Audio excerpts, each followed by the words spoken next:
नमस्कार, आप देख रहे हैं बिहार उज्जवल न्यूज में चेतन थिरानी।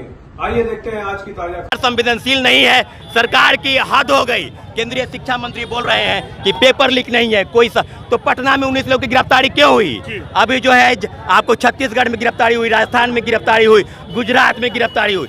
तो पेपर लीक के सिंडिकेट रैकेट पूरे देश में फल फूल रहे हैं। सारा पेपर लीक एक सबसे बड़ा समस्या है, बार बार पेपर लीक होता है, इस बार भी हुआ। किसको दोषी मानते हैं आप? ये पूरी तरह से केंद्र सरकार, राज्य सरकार का हम फेल्योर मानते हैं। कोई एजेंसी बिना बड़े बड़े सरगनाओं के हाथ में सीटिंग गेटिंग के तहत अगर नहीं जाती है, किसी भी हाल में पेपर लीक नहीं होगा। बिहार का पेपर लीक हुआ, 66वीं पेपर लीक, 67वीं पेपर लीक। सरकार के पास अगर हिम्मत है तो कानून पर ठोस कार्रवाई करे, पेपर लीक की कोई हिम्मत न करे। लेकिन कुछ नहीं, आज पेपर लीक होता है, कल बयानबाजी आ जाता है, परसों फिर पेपर लीक होता है। कोई परीक्षा बाकी नहीं है। देश के इतिहास को इन्होंने शर्मसार कर दिया है। और एनटीए एजेंसी जो कह रही है कि ग्रेस मार्क्स देने का क्या औचित्य है, कहीं नोटिफिकेशन में जिक्र नहीं है। माननीय सुप्रीम कोर्ट ने स्पष्ट कहा है कि सुप्रीम कोर्ट ने कहा है कि ग्रेस मार्क्स देने का कोई प्रावधान नहीं है। और पेपर लीक के सबूत पटना की आर्थिक अपराध इकाई और पटना पुलिस प्रशासन और आरोपियों के बयान इस बात को साबित करते हैं कि एक दिन पहले लोगों के हाथ में पेपर पहुंच गए थे, क्वेश्चन हटवाए गए थे।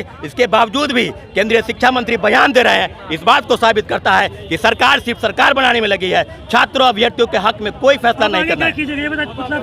आज अभी पुतला दहन हुआ है, इसके बाद पूरे राज्य में राज्यव्यापी आंदोलन होगा, अनिश्चितकालीन धरना, पूरे आंदोलन हम लोग बैठेंगे। क्योंकि जो 24 लाख छात्र हैं, हमारे अभ्यर्थी भाई बहन हैं, उनके साथ अन्याय किसी भी हाल में नहीं होने देंगे। हम लोग धरना पर बैठने के लिए तैयार हैं।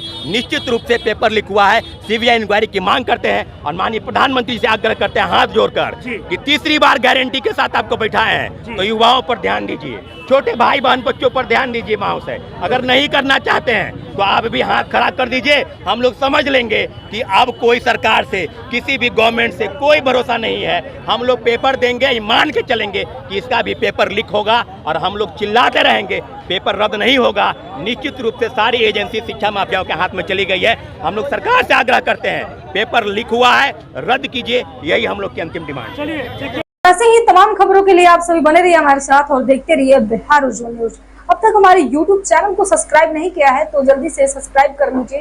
फेसबुक पेज को भी फॉलो कीजिए। वीडियो पसंद आए तो खूब लाइक कीजिए, शेयर कीजिए, कमेंट कीजिए। वीडियो देखने के लिए आप सभी का धन्यवाद।